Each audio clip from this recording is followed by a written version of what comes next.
वर्षों से अमरनाथ यात्रा चल रही है और क्या भूमिका रहती है? आज 23वां हमारा विशाल भंडारा है जो पानीपत से आज ये ट्रक रवानगी हो रही है खाद्य सामग्री की। ये शेषनाग में भंडारा लगता है, हमारा 23 साल हो चुके हैं।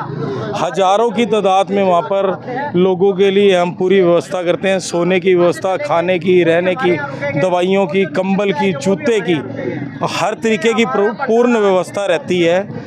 श्री ओम सेवा समिति के नाम से ये भंडारा लगता है। शेषनाग पर सबसे बड़ा और विशाल भंडारा पानीपत का लगता है। कितने दिन चलता है आपका? ये भंडारा 3 जुलाई से शुरू होगा और 9 अगस्त राखी वाले दिन तक चलेगा। बाकी भोलेनाथ की इच्छा है। तो आज ट्रक जा रहे हैं, कितने ट्रक जा रहे हैं, क्या कुछ समझ? आज 3 ट्रक जा रहे हैं। इसमें पूरी खाद्य सामग्री है, कंबल हैं, जूते, चप्पल, दवाइयाँ, हलवाइयों का सामान, हलवाई, सारा कुछ संपूर्ण सामान जा रहा है। समिति कितने मेंबर्स वहाँ जाते हैं आप लोगों के? समिति के सभी मेंबर्स ऑलमोस्ट जाते हैं। सबकी एक एक किस्म से ड्यूटियां बंधी हुई हैं। कोई 2 दिन के लिए जाता है, कोई हफ्ते के लिए जाता है, कोई 1 महीने के लिए जाता है। सबकी ड्यूटियां निर्धारित की हुई हैं। उसी निर्धारित ड्यूटी के तहत उन्होंने अपनी संपूर्ण जिम्मेवारी निभाते हुए वहीं पर रहेंगे। श्री ओम सेवा समिति की तरफ से ये 23वां भंडारा जा रहा है, जिसमें 3 ट्रक सामग्री भेजी जा रही है। यात्रियों के रहने की, खाने की सुविधा है पूरी। जो यात्री ये यात्रा नहीं कर सकते उनके लिए फ्री ले जाने और हमारे पास प्रबंध है। हमारे से कॉन्टैक्ट कर ले, हमारे नंबर लिखे हुए हैं। जो भी यात्री नहीं जाना चाहता, उसका इच्छा है मन जाने की, हम उसको लेके भी जाएंगे, घर छोड़ के भी जाएंगे। कितने सालों से चल रहा है? ये 23 साल से चल रहा है। जी। हाँ जी। तो क्या व्यवस्था रहने वाली है वहाँ पे? कितने आप लोगों की जो टीम है कैसे कार्य? हमारे 60 आदमी जा रहे हैं अभी आज। उसके बाद हमारी 15 दिन बाद टीम चेंज होगी, 10 आदमी वापस आएंगे। 3 रूटीन में बाल जाएगा हमारा। कितने दिन का चलता है ये हमारा कल से चले जाएगा। 3 तारीख से भंडारा चालू हो जाएगा, 9 अगस्त तक चलेगा। उससे पहले भी जो आदमी मिलिट्री वाले हैं उनको सबको खाना दिया जाता है वहाँ पे। क्या नाम आपका?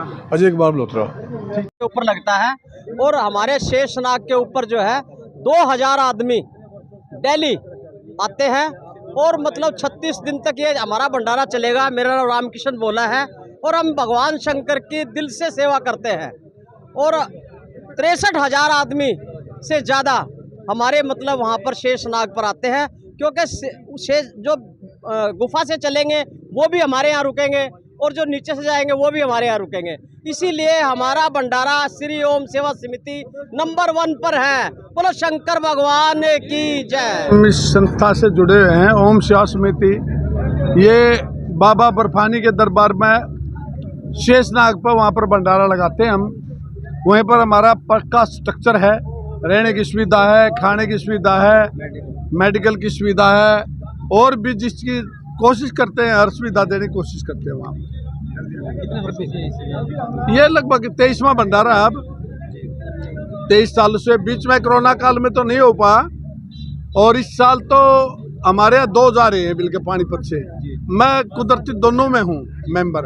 हमारा तो ज़्यादा लोगों को सुविधा और मेडिकल कार्य क्या आप लोगों को रहता है?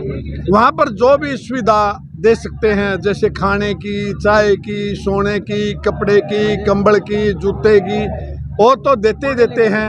कोई भी दिक्कत ना हो उसको हम वो चीज़ सुविधा प्रोवाइड करवाने की कोशिश करते हैं जो उसको रिक्वायर्ड है।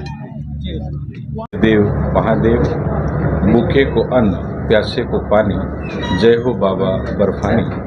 भगवान अमरनाथ की पावन कृपा, भगवान भोलेनाथ की पावन कृपा से श्री ओम सेवा समिति लगभग 23 वर्षों से निरंतर लगातार भूखे प्यासे भगवान भोलेनाथ के भक्तों की सेवा कर रही है। किसी के पाँव में कोई थकावट हो, शरीर में कोई थकावट हो, हृदय में कोई थकावट हो और भूख के मारे यदि हृदय व्याकुल भी हो तो भी यह समिति निरंतर उन बाबा के भोलेनाथ के भक्तों की सेवा करती है। सेवा मान करके केवल भक्तों की सेवा नहीं, एक एक भक्त भगवान शिव का रूप मान करके उनकी सेवा की जाती है।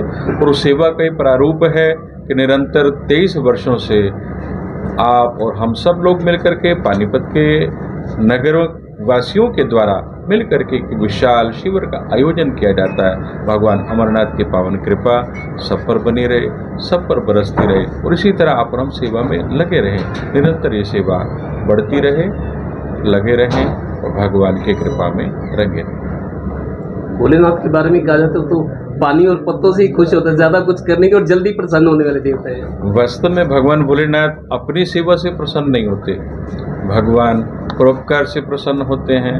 भगवान ये नहीं कहते मेरे पे जल चढ़ाओ ना चढ़ाओ, मेरे किसी जीव की, मेरे किसी भक्त की, मेरे बनाए हुए इस संसार की किसी भी मानव की आप सेवा करते हैं तो भगवान प्रसन्न हैं। इसलिए वो तो केवल भाव का भूखा हूँ मैं, भाव ही बस सार है, भाव से मुझको भजो तो भव से बेड़ा पार है।